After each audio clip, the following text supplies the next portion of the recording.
Good morning students. हम class 10th में chapter 5 periodic classification of element कर रहे हैं।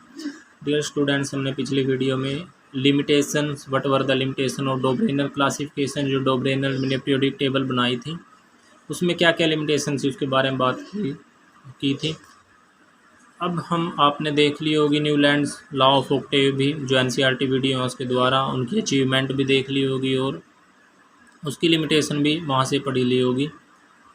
अब हम इसकी जो क्वेश्चन है एमबीडी की गाइड में वो करते हैं। What were the limitation of Newland law of octave, के न्यूलैंड ने अपना ऑक्टेव बनाया था, उसका लॉ दिया था, उसका नियम दिया था, उसमें क्या क्या कमियां थी, क्या क्या उसमें दोष थे, इसके बारे में हम पढ़ेंगे। तो एक बार हम देख लेते हैं कि कौन सा न्यूलैंड का लॉ ऑफ ऑक्टेव था। डियर स्टूडेंट, देखिए न्यूलैंड लॉ ऑफ ऑक्टेव है, इसने कैसे अरेंज किया था। 7 जो सरगम होती है, जो ट्यूनिंग होती है, उनके सारे गामा पा दानी ऐसे करके उसने 7 ये बनाए थे, उसके अकॉर्डिंग ही उसने अपने पीरियोडिक टेबल को अरेंज किया था। इसमें होता क्या था, जो फर्स्ट एलिमेंट है उसके जैसा ही, अगर 8th एलिमेंट उसके जैसा ही अगर काउंटिंग करना शुरू करते हैं, first second third fourth fifth sixth seventh और 8th भी उसी के जैसा एलिमेंट होगा, उसी नेचर उसी के जैसा होगा। अगर वो नॉन मेटल है तो वो नॉन मेटल होगी, अगर वो ब्राइट है तो ब्राइट भी होगी।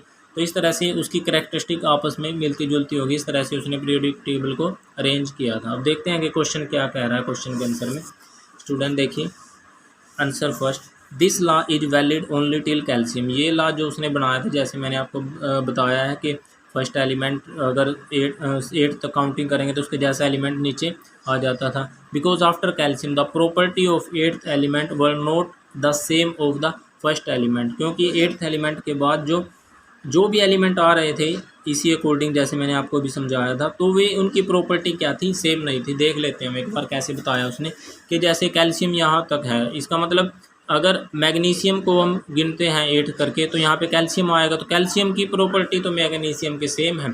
लेकिन अगर कैल्शियम से आगे चलते हैं हम, यहाँ पे क्रोमियम की बात करते हैं, और क्रोमियम की अगर गिन के चलते हैं हम, first second third fourth fifth sixth seventh 8th पे कौन सा आता है, यट्रियम आता है, यट्रियम। और यट्रियम और क्रोमियम की जो करैक्टरिस्टिक है वो आपस में सेम नहीं है, तो मेटल ही, लेकिन यट्रियम जो है ये ज़्यादा हैवी मेटल है, रिएक्टिव भी ज़्यादा होता है, नॉन रिएक्टिव भी ज़्यादा है। तो इस तरह से आपस में जो करैक्टरिस्टिक है वो सेम नहीं है। ऐसे टाइटेनियम इंडियम के साथ नहीं है, मैग्नीज के आर्सेनिक के साथ नहीं है। इस तरह से जो करैक्टरिस्टिक है वो सेम नहीं होती इस तरह। तो यहाँ तक ये भी क्या थे उसके जो पीरियोडिक टेबल है मेंडलीव की, उसकी जो न्यूलैंड का जो ऑक्टेव है उसकी ये कमियां है कि ये यहाँ तक कैल्शियम तक तो ये वैलिड होता है, जो उसने लॉ बनाया था, जो नियम बनाया था, लेकिन आगे वैलिड नहीं होता। अब आगे देखते हैं स्टूडेंट्स, सेकंड जो पॉइंट है, न्यूलैंड एज्यूम्ड दैट, न्यूलैंड ने एज्यूम किया, अनुमान लगाया, that only there are only 56 element, क्योंकि जब उसने अपनी पीरियोडिक टेबल बनाई थी तो 56 एलिमेंट की डिस्कवर किए जा चुके थे। लेकिन उसने अनुमान लगाया कि आगे in nature and no more element would discover in future, के कोई भी आगे जो 56 के अलावा कोई भी एलिमेंट आगे डिस्कवर नहीं किया जाएगा। But afterward new element were found, लेकिन बाद में भी नए एलिमेंट की खोज की जा सकी, नए एलिमेंट मिले।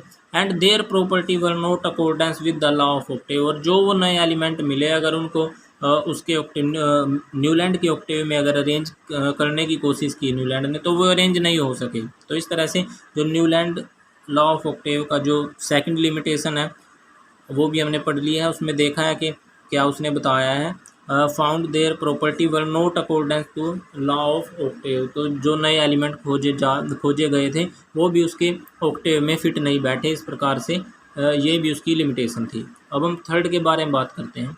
To adjust the element in his table, जब वो एलिमेंट्स को एडजस्ट कर रहा था अपनी टेबल में, Newland put the 2 element together and also he put 2 element with different property together like cobalt and nickel all together. जब वो एडजस्ट कर रहा था एलिमेंट को अपनी टेबल में, तो न्यूलैंड ने क्या किया, 2 एलिमेंट को इकट्ठे रख दिया, 2 एलिमेंट को इकट्ठे रख दिया with different property like cobalt और निकल, जिनकी प्रॉपर्टी क्या है, अलग अलग हैं, उनको उसने इकट्ठे रख दिया जब वो अरेंज कर रहा था एक एक को। जैसे हम इसके द्वारा हम समझते हैं देखिए स्टूडेंट, इसके बारे में बात कर रहे हैं। जब वो एक एक एलिमेंट को मतलब वन एलिमेंट ही रख रहा था, तो उसने क्या किया गया, 2 एलिमेंट को एक टेबल में रख दिया, 2 एलिमेंट को एक जगह पे रख दिया, और रखा भी कोबाल्ट और निकल को, जिनकी प्रॉपर्टी आपस में सेम नहीं है।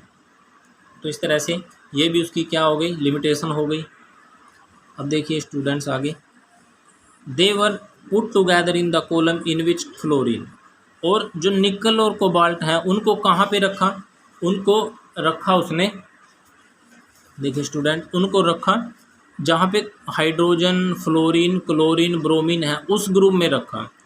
ये डियर स्टूडेंट, जो हाइड्रोजन है तो हमें पता है गैस है, फ्लोरीन, क्लोरीन, ब्रोमीन, ये जो मॉडर्न पीरियोडिक टेबल है उसमें हैलोजन ग्रुप है, ये हैलोजन ग्रुप के एलिमेंट हैं और नॉन मेटल हैं, जबकि कोबाल्ट और निकल क्या है, मेटल हैं। इस तरह से आपस में जो करैक्टरिस्टिक है, वो भी जो गुण हैं इनके, वो भी आपस में मैच नहीं हो रहे। इस प्रकार से ये भी उसकी एक लिमिटेशन थी कि उसने डिफरेंट एलिमेंट्स के साथ, मतलब नॉन मेटल के साथ उसने मेटल को अरेंज कर दिया।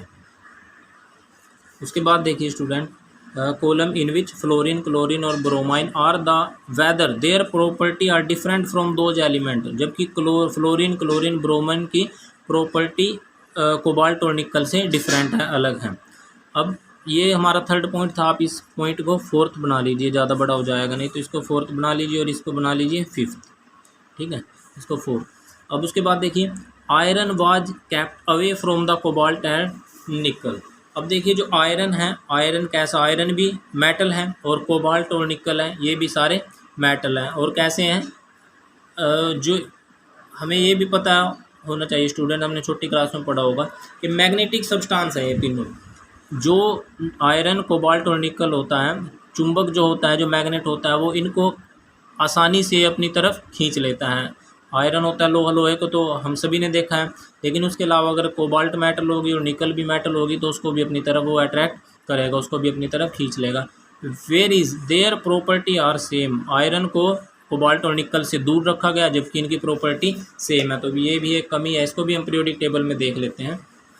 देखिए स्टूडेंट्स, कैसे रखा उसने, यहाँ पे कोबाल्ट और निकल को रख दिया, और यहाँ पे क्या रखा, यहाँ पे रखा उसने फेरिक मतलब आयरन को बहुत दूर रख दिया कोबाल्ट और निकल से, जबकि इनकी जो प्रॉपर्टी है वो सेम है।